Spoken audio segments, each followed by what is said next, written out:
I'm Sarah, a digital artist by profession, and someone who takes solace in the comfort of my home. I take pride in both my creative work and my modest yet warm abode. This made the decision to marry a significant one for me. Mark, a confident professional working in a reputable company, appeared to be the perfect choice. Charming, intelligent, and hailing from a respectable family. Little did I know, appearances can be deceiving. The first cracks in what I thought was an ideal life surfaced during the wedding planning process. It became a constant power struggle between me and Mark's traditional-minded mother, Alice. She insisted on a grand, old-fashioned wedding with elaborate floral arrangements, fancy table settings, and uncomfortable family traditions. As the wedding day approached, anxiety set in. Despite my efforts to maintain a joyful facade, something felt off. Mark seemed distant, like a spectator at his own wedding. However, what truly stung was Alice's behavior.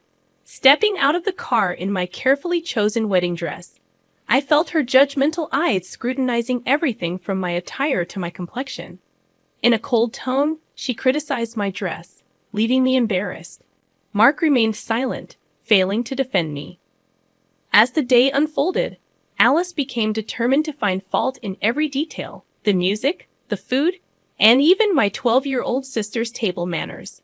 Attempting to intervene and defend my sister only led to Alice asserting that discipline starts young, as if I needed correction. During the toast, Alice couldn't conceal her disapproval, offering wishes for a joy-filled life that her eyes betrayed as insincere. Looking to Mark for support, I found none. He avoided my gaze, making me realize that the love we spoke of may have been a facade. It became clear that I was alone in this marriage, caught between a husband unwilling to stand by me and a mother-in-law determined to make my life miserable. Our wedding day, meant to mark the beginning of a happy life together, felt more like the opening chapter of a somber tale as we departed for our honeymoon. I clutched my bouquet tightly, using it as a makeshift shield, fully aware that more challenges lay ahead. The wedding, instead of being a joyous celebration, felt like a forewarning of the difficulties that awaited us. After a strangely quiet honeymoon, Mark and I moved into my house. Initially excited about the prospect of married life filled with love and happiness, my optimism waned when I realized that Alice, Mark's mother, considered my home a territory she needed to control.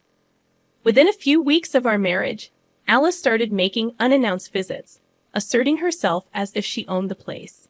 Each visit was rife with criticism and passive-aggressive comments, turning my once peaceful home into a battleground. One evening, I eagerly prepared dinner using a new recipe I had found online, hoping to share it with Mark. However, when Alice saw it, she wrinkled her nose and insulted my cooking skills. Despite my attempts to explain, she mocked me, and to my dismay, Mark sided with her. On another occasion, Alice criticized my living room decorations, claiming they clashed with the furniture. Despite the effort I had put into it, she made fun of my choices, and once again, Mark didn't stand up for me.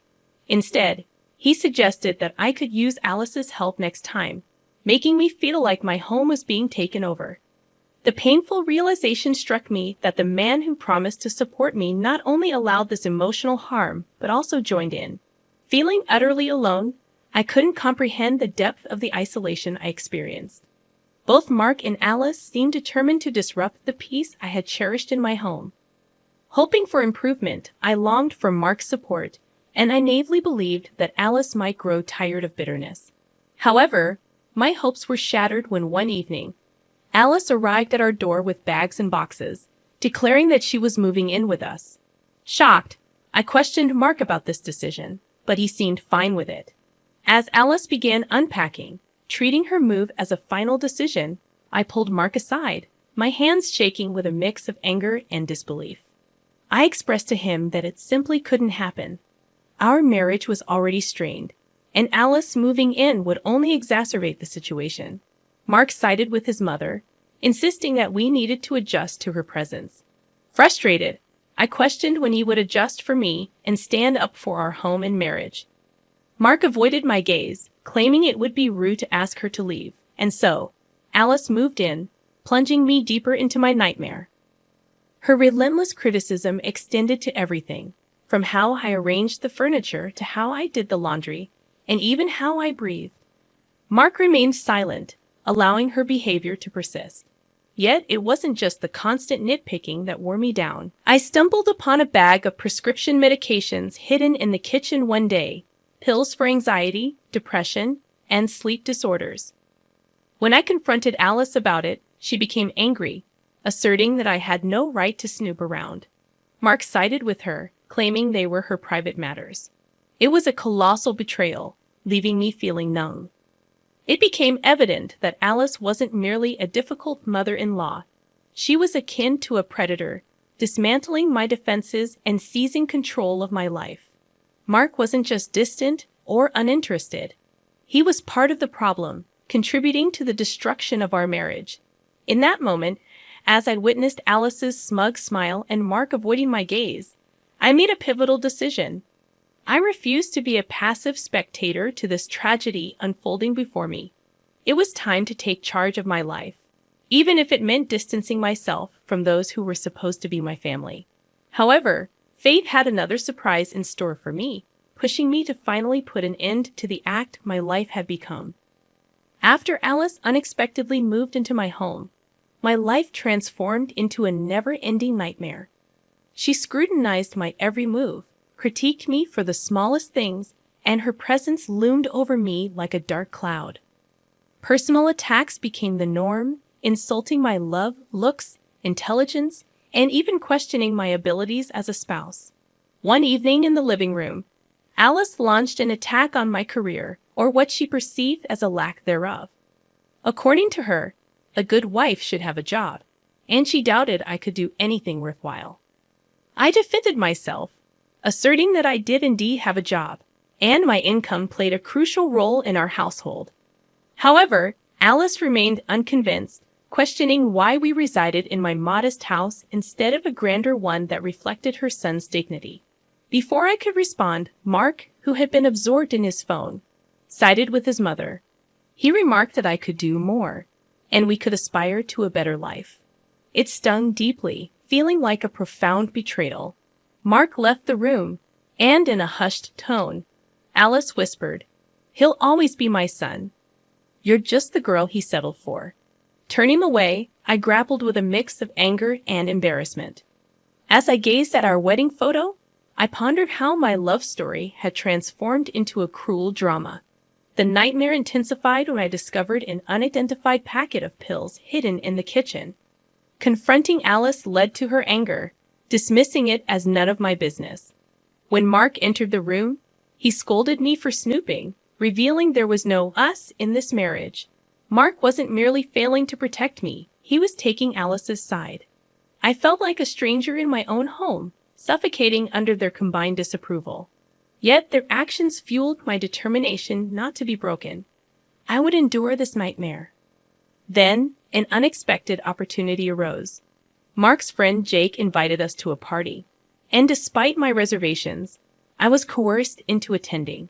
The request felt more like an order, and we found ourselves at Jake's lavish house. The party offered a stark contrast to the tense atmosphere at home, providing a temporary escape from Alice's grip and the strained relationship with Mark. Laughter filled the air, music played, and for a brief moment, I could almost forget the daily battles and criticisms. As the evening unfolded, I found myself conversing with Jake, Mark's friend, and the host of the party. Jake's friendly and approachable demeanor sharply contrasted with Alice's cold judgment. We discussed various topics, and engaging in a conversation free from criticisms and insults felt refreshing. Jake suggested a party game, a welcome change from the toxic atmosphere at home, and I hesitantly agreed. During the game, I shared a story from the early days of our marriage, highlighting the challenges and lessons we had learned.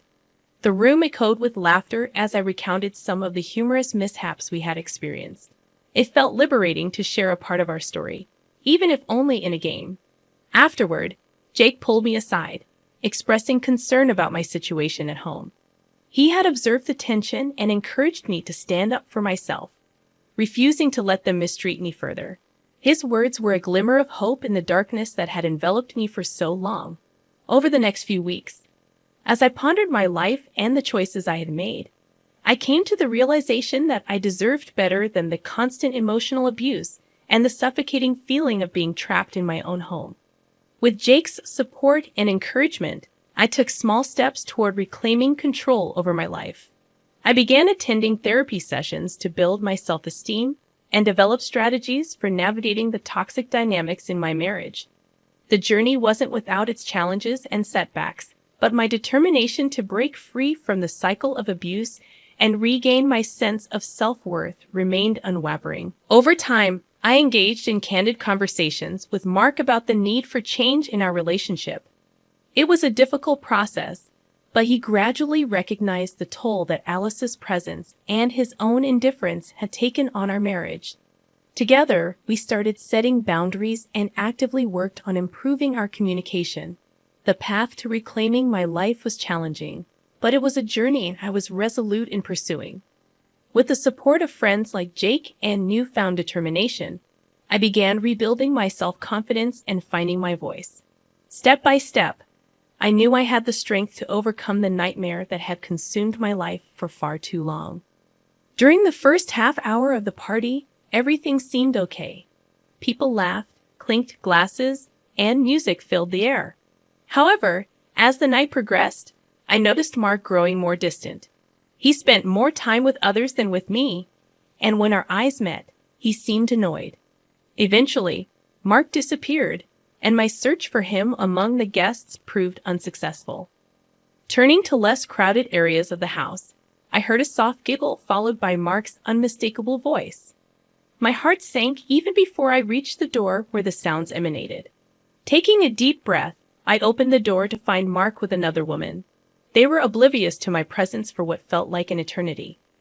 When they finally noticed, Mark's face displayed annoyance rather than guilt or regret. He snapped at me, questioning my apparent lack of courtesy in knocking. Unable to contain my anger, I retorted, "Knocking? Are you serious? What are you doing, Mark?" Trembling not with sadness but fiery rage, I witnessed his face turn red, a mix of embarrassment and anger. He suggested we discuss it at home, but I was done talking. Unable to endure further humiliation, abuse, and disrespect, I stormed out, and Mark neither followed nor called out to me. I returned home alone, my mind racing but surprisingly clear. A line had been crossed, a boundary broken. The next morning, Mark acted as if nothing had happened. It was then that Alice, always ready to take advantage of the situation, decided to speak up. She criticized me for embarrassing myself and Mark. That was the last straw. I couldn't take it anymore. Embarrassment. You have the audacity to talk to me about embarrassment after everything you and your son have done. I shot back at her, fueled by months of anger and frustration. Alice threatened to call the police, but I didn't back down. "Go ahead," I said as I dialed my own number into the phone. "They might be interested in the package in the kitchen cupboard." Mark looked puzzled, then alarmed. But before he could say anything, the doorbell rang. As I opened the door for the police officers, a strange calm washed over me. It was as if all the chaos and pain had led to this moment of clarity. My nightmare was about to end, and theirs was about to begin. The police officers were professional but puzzled. They said they received a call about a disturbance, and I confirmed it, leading them to the kitchen cupboard. Inside, I showed them the packet of pills. Mark panicked and asked his mother what she had done. The officers turned to Alice. "Ma'am, you'll need to come with us," one of them said. Alice stammered, saying the pills weren't hers, but the officer insisted she come. She shot me a look filled with rage as they took her away in handcuffs. I looked at Mark, who appeared to be on the verge of falling apart. "Is this what you wanted, Sarah? To break up this family?" he asked. I couldn't believe it. "Destroy this family?" I repeated, surprised. "Mark, you and your mom ruined this family long before today. You cheated on me, belittled me, and let your mom mistreat me in my own home. The damage was your doing, not mine." He stared at me, his eyes narrowing. "So what now? Do you want a divorce?" he asked. I replied firmly, "For the first time, Mark, it's not about what you or your mom want. It's about what I deserve, and yes, I deserve better than this fake marriage. Within weeks, we started divorce proceedings. It wasn't easy, but it was necessary. During the trial, both Mark and Alice faced consequences. Mark was revealed as someone who enabled his mom's behavior, and Alice received a 5-year prison sentence for having illegal substances. Sitting in the courtroom, I felt a mix of emotions. Victory, yes, but also a deep sadness for what our family could have been. Mark avoided my gaze, and I realized the man I had married was a stranger. But I was finally free. Leaving the courtroom, I walked into the sunlight and understood that this was not just an ending but also a new beginning. In the years that followed, I focused on rediscovering myself and healing. Though the scars remained, they reminded me of my own strength, resilience, and self-worth. The nightmare was over, and the lessons I'd learned would stay with me for life. I have faced the worst and survived, emerging as a woman who would never again settle for anything less than what she deserved.